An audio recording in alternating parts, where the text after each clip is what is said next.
let's talk about what has changed from the beta.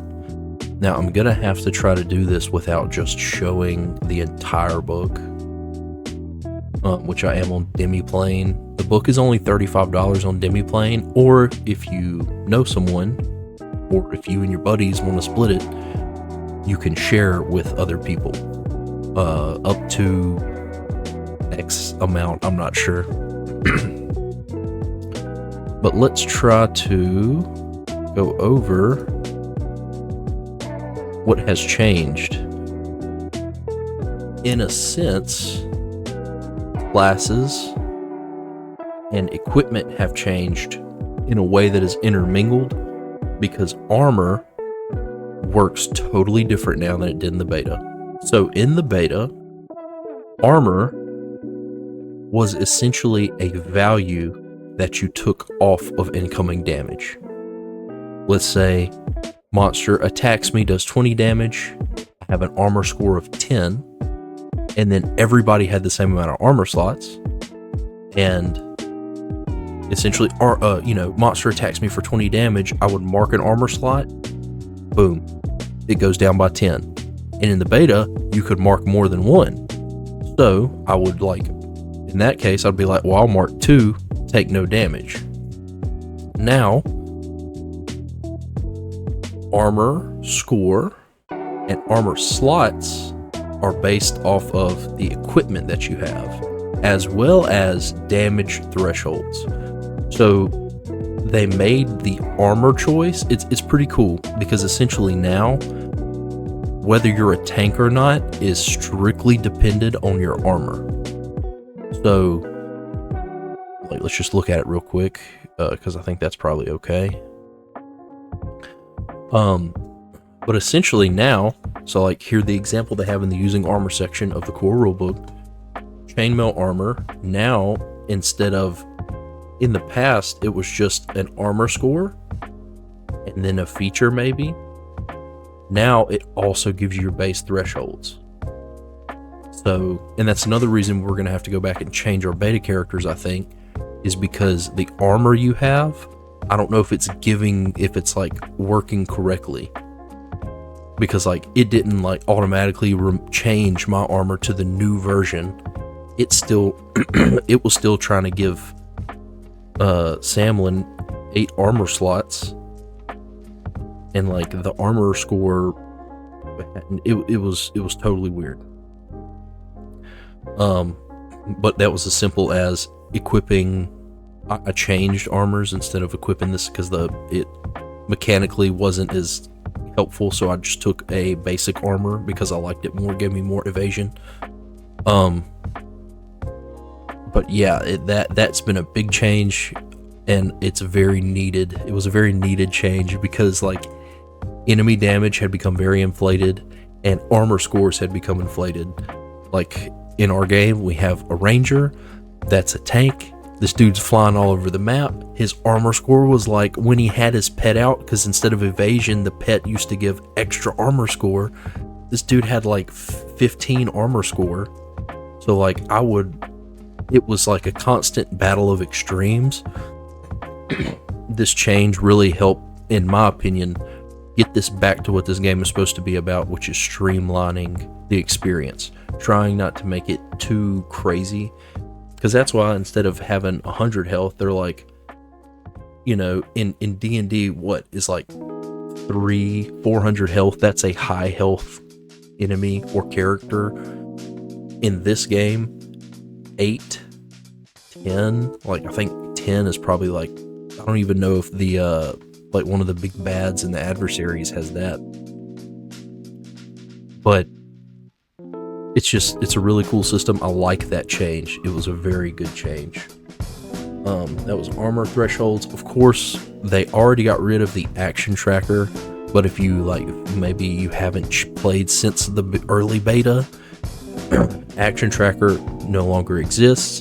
It is totally free form, except if you fail, if we're talking a combat scenario, if you fail or roll with fear, the GM can take over. So even if you roll with hope, if you fail the action, like, oh, I rolled to hit the monster, I got a 12 with fear, or excuse me, a 12 with hope, it'd be like, oh, the difficulty for the monster was 15. You didn't hit, so now I'm gonna take a turn. And then of course if you roll with a fear, even if you hit, the GM can go, same kind of thing. But the action tracker is just completely gone, which is perfect. It's now an optional rule, except it's not even the action tracker anymore.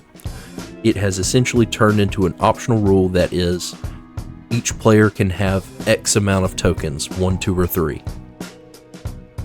And then the players basically, you know, it kind of depends because that's another resource to keep track of in a way. But essentially you have these tokens that you say, all right, I'm going to take a turn. You put the token in the middle. Do your turn. Nobody else is speaking up. I'm gonna go again. I'm going to put my second token. Let's say I have 3 max. All right. And then I do my next action. And it's still our turn. You know, nobody's doing it. I'll put my other one in there. Do my action. Nobody still wants to go. Well, I can't go anymore. I've expended my tokens. Somebody else has to go now.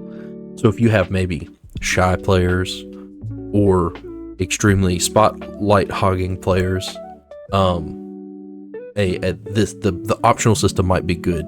With my 2 dudes I play with, them guys, we're all really good. Like, they're very careful of each other. Like, we all try to let each other do stuff because I play a player character as well. And I touched on it earlier. There was a point where some of these bonus damages were getting kind of crazy. Looks like 15 might... Okay, this was part of the playtest. Okay.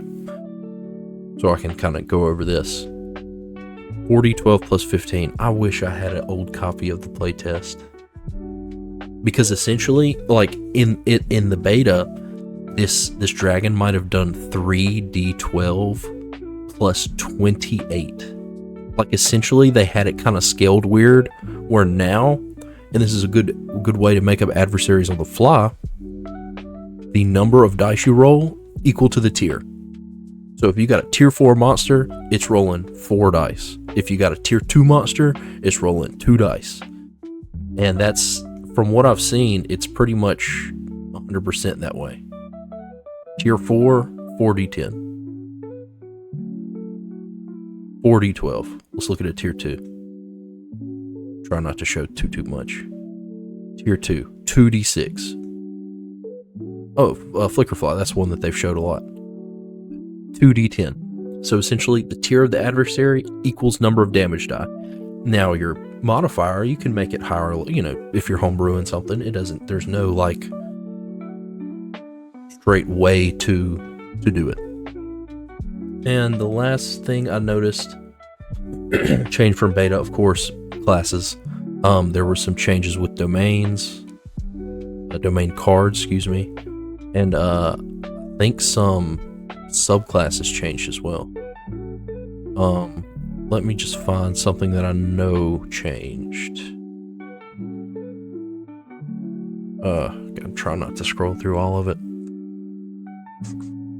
Maybe a bit better with a class, so I know the class stuff a lot better. Look at Ranger. Let me see if anything changed for Asterius.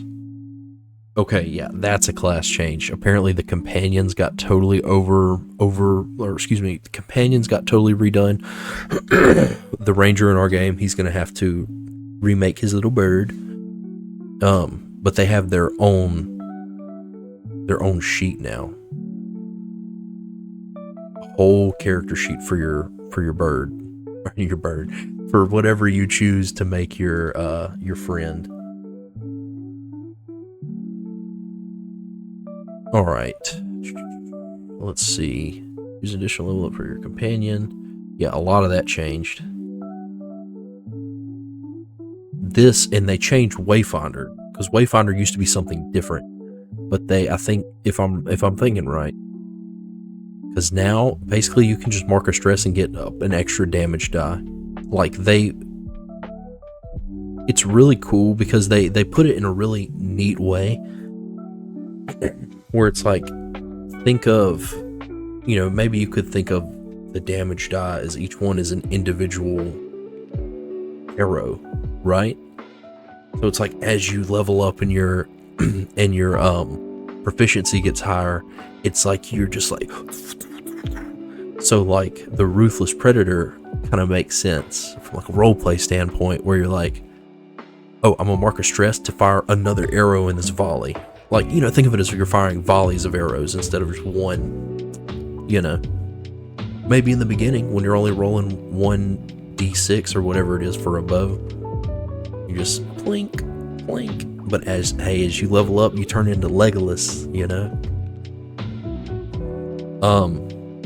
Oh, and this is cool. Elusive Predator. I don't remember that one.